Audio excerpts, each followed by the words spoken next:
James Senegal once said, technology helps us become more efficient and productive, but our business still has a lot of art as opposed to strictly science. Are you tinkering, self-learning, self-improving, experimenting with home labbing? And do you want to become a skilled IT expert? Well, you've found your new home. This is the Home Labbers Podcast. On this show, we'll interview top experts and dig deep to learn how they got started and how they trained their IT skills as a master martial artist in a Shaolin temple. And you know what? We're going to have fun along the way. This is the Home Labbers Podcast. And now your host, Vian Du. All right, let's do this.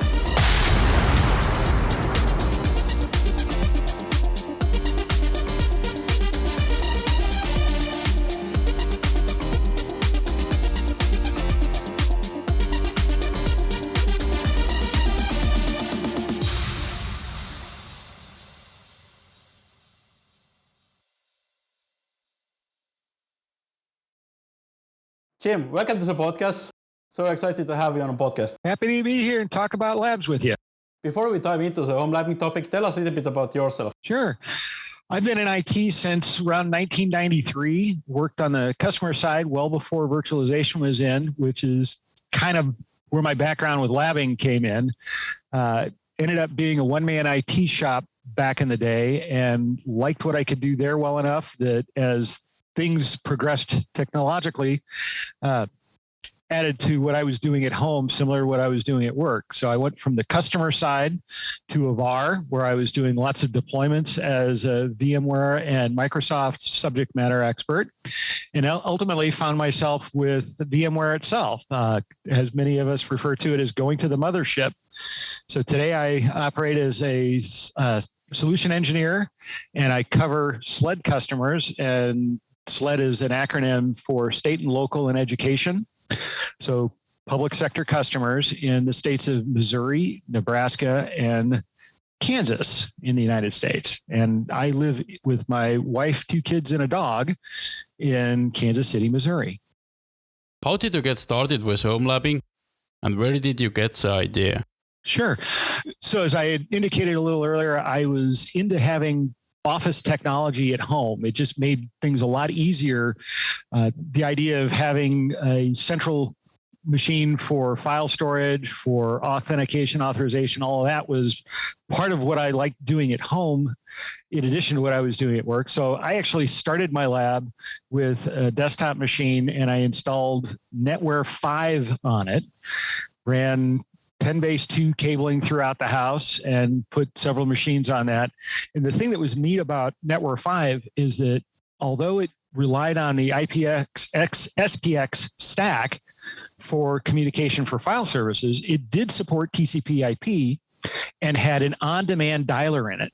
Not only did it have that functionality, but it could bond together multiple modems into a single pipe if your ISP supported it, and mine did at the time. So this is back in, I want to say it was around 1998 through 2000, when dial-up was really the only way to get on the internet. I had a central system that dialed 2 64K modem links, bonded them together, and gave me the equivalent of a 128K BRI circuit.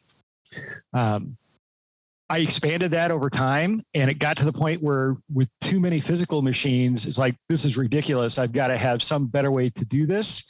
And this is around 2005, 2006, when I was first dabbling with ESX in the office. It was the only Type 1 hypervisor at the time, and that's why I chose it. So it was almost by accident that I ended up being a VMware customer, that there was really no other choices except the Type 1. And I was able to utilize that same technology and consolidate some things at home and get off of the physical machines that were causing me issues with hardware, et cetera. Kind of like what we were doing in business. So what I've done at home in my labs pretty much was based on things that I was doing in the office. I wanted more of same at home. So, What were the reasons behind this? Most of it was because I'm a geek and I really like doing the knob turning. So it's one of those rare instances where I like playing with computers as much at home as I did at work. How did your first home lab look?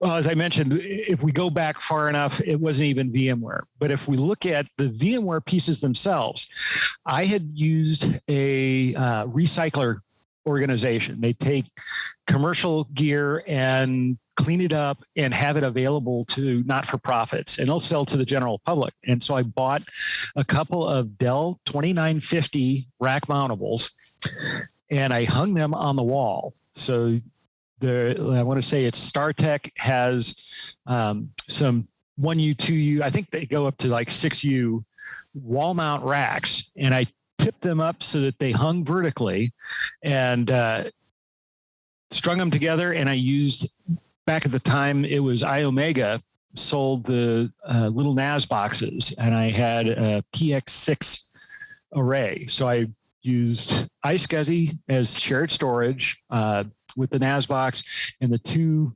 2950s to be able to run the workload. So that's what the earliest system looked like. It was all strung together with Cat5 and 1 gigabit networking. What was your first home lab project?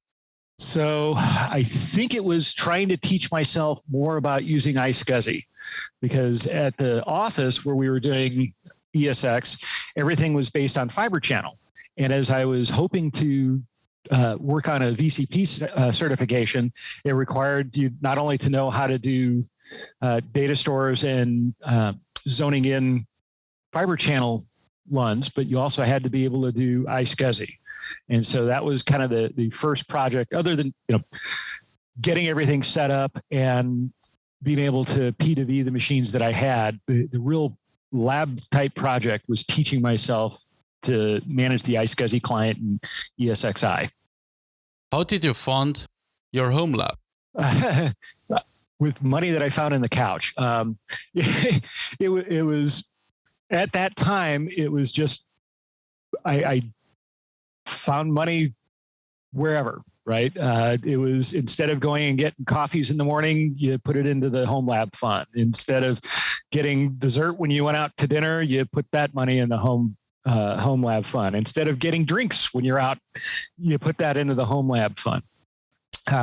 When I transitioned from the customer side to the VAR side, I don't know how many people understand different compensation plans, but I was set up with a utilization model where the closer I got to 100%, the better the payout was at bonus time. And the regular salary was great from a standpoint of regular household costs. And so I had the agreement with my wife that the bonuses, half of it went to the house kitty and the other half went to me dumping right back into the home lab, with the idea that I could expand it and make it more sophisticated and teach myself more and more about the products. And so that's how I was able to grow it from that original pair of a couple of machines into, well, behind me, you can't see it on a podcast, but I've got a half rack and I've got all 10 gig networking. I've got 3 Dell servers that are set up with vSAN all flash. And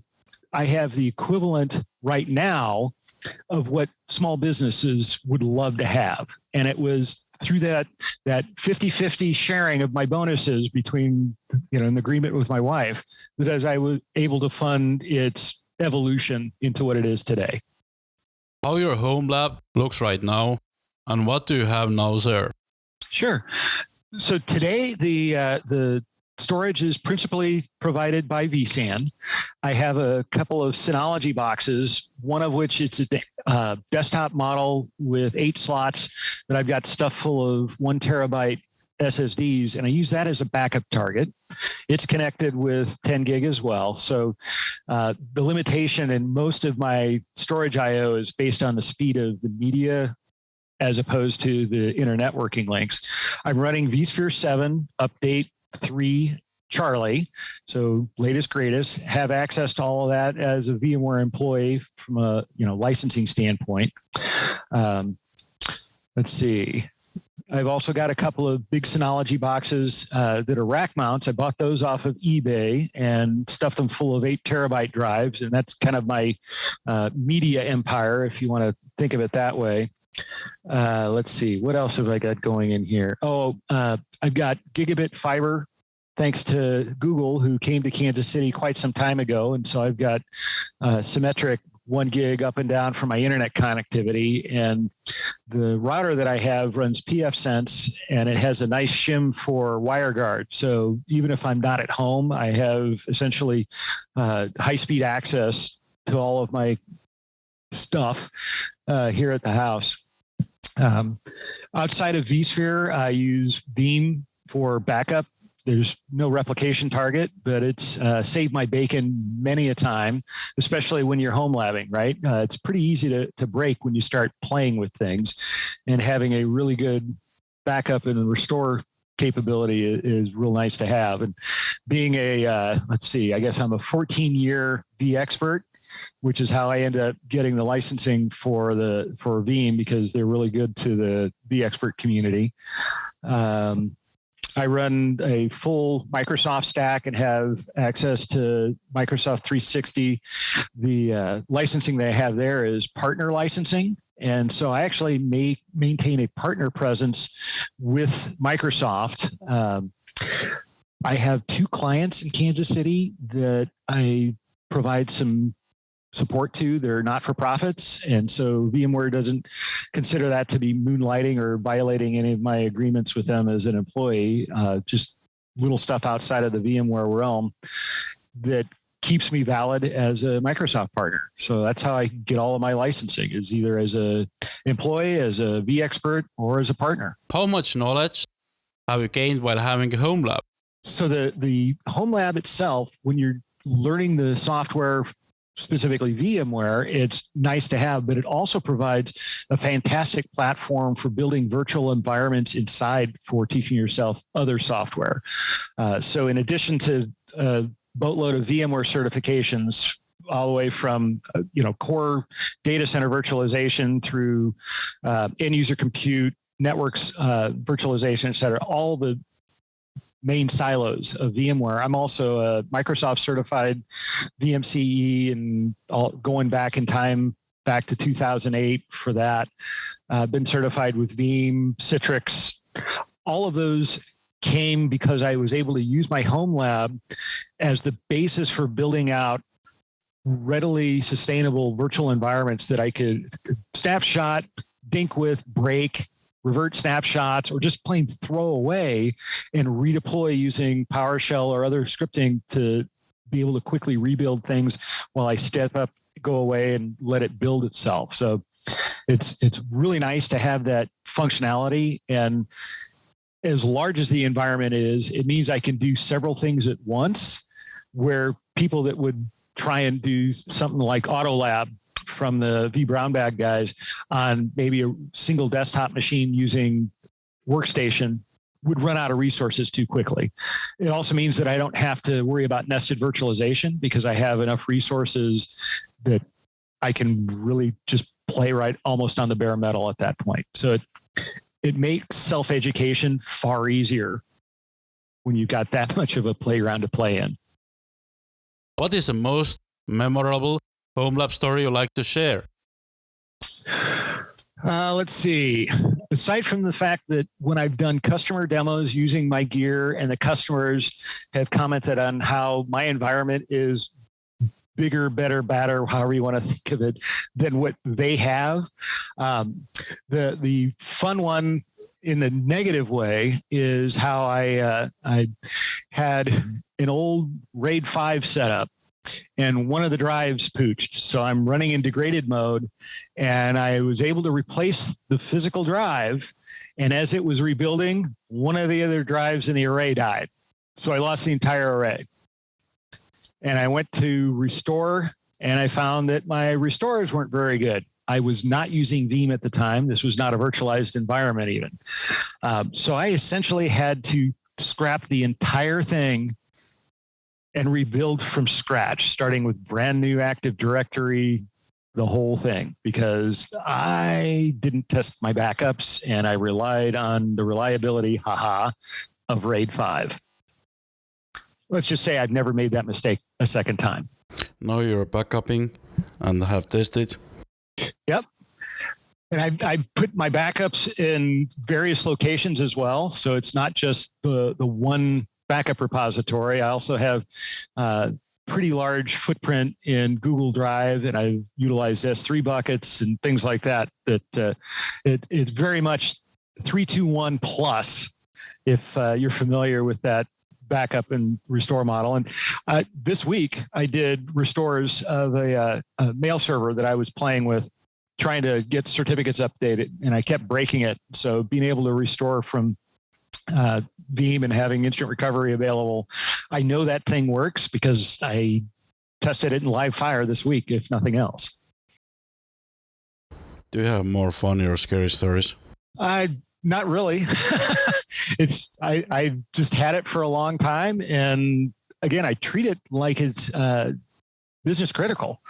So about the only thing that I don't have redundancy on is the internet. I've only got the one connection, so when Google goes down, I don't have anything to back it up. And thankfully, knock on wood, it's only been down for a significant amount of time, 3 times in 5 years. So that's a pretty darn good run rate. I am looking at adding a USB-based hotspot to take advantage of LTE or 5G, because I've got that available in my area as a backup connectivity type. I don't have a generator for long-term outages, but I do have, business class UPSs at the bottom of the rack. So I can power the whole darn thing, switches through internet for about 40 minutes. And most of the power outages that I've experienced recently have been below that. So yeah, I have to deal with the UPSs beeping their heads off because the mains are unavailable, but everything's still up and running. And if it comes back on in that 20 to 25 minute range, I don't have to worry about anything having been shut down. So it is really nice to have. Sometimes it's a little annoying from some of the noise that the fans make and some of the heat that it generates, but it's a trade-off, and I've learned to live with it. What do you also think about you when they see your home lab? They're either envious or they think I'm crazy.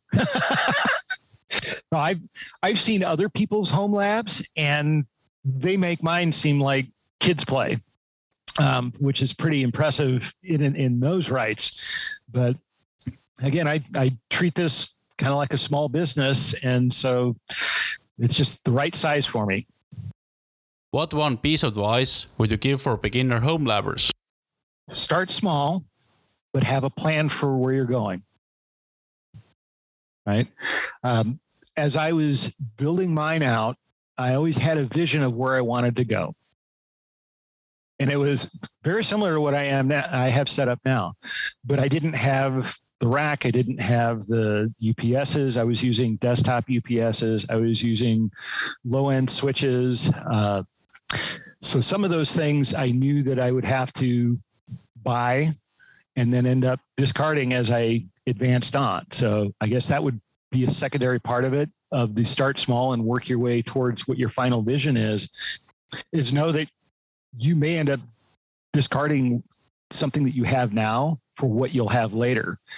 And don't be afraid on the discard side to find somebody to donate it to that's also new to home labbing, or hit the eBay market for reselling, whatever happens to be easiest for you.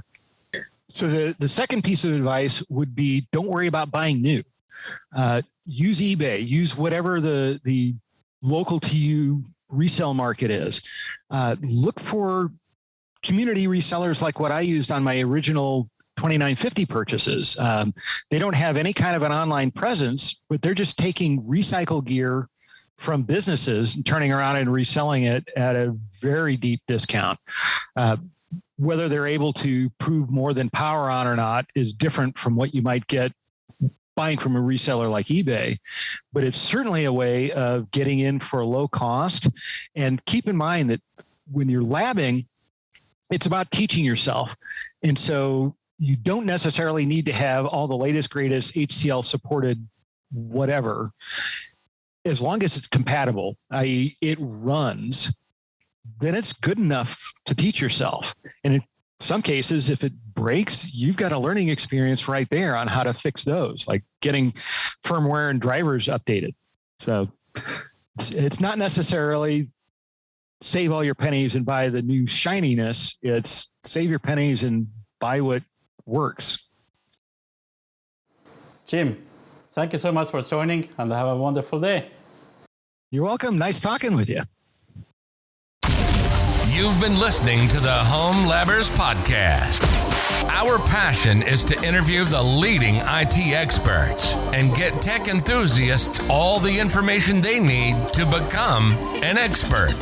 So if you run at-home enterprise hardware and software and you like tinkering and self-learning, then you've found your new podcast. Thanks for listening. We hope you enjoyed the show. Make sure to like, rate, and review. And we'll be back soon.